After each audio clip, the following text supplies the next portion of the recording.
انا دلوقتي فتحت رساله. طبعا هنفتح الرساله، هنعمل كده ونروح عاملين نيو ايميل، هيروح فاتح لنا شكل الرساله دي. طبعا هنا الرساله دي طالعه من عندك.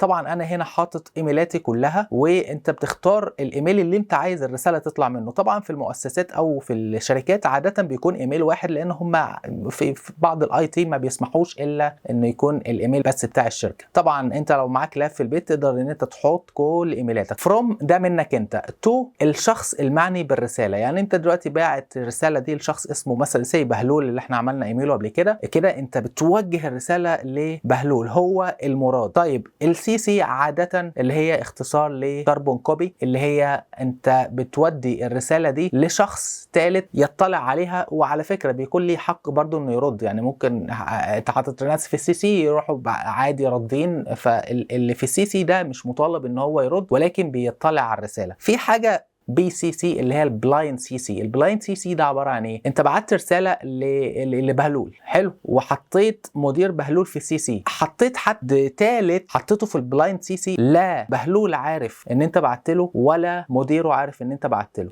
الشخص ده بيروح له رساله عارف ان انت بعت للاشخاص دي، بس الاشخاص اللي انت بعت لهم هم ما يعرفوش ان انت بعت. عاده يعني هو اوبشن انت تعرفه، بس ده يعني عاده بيتم استخدامه بشكل مش كويس. يعني انا بالنسبه لي انا لحد النهارده ما شفتلوش استخدام عدل. يعني الافضل ان انا لما اكون عايز اعرف حد بعرفه في السي سي، بحيث ان كل الاطراف تكون عارفه انا بعت لمين. تمام، بس هو ايه مهم ان انت تكون عارف ده.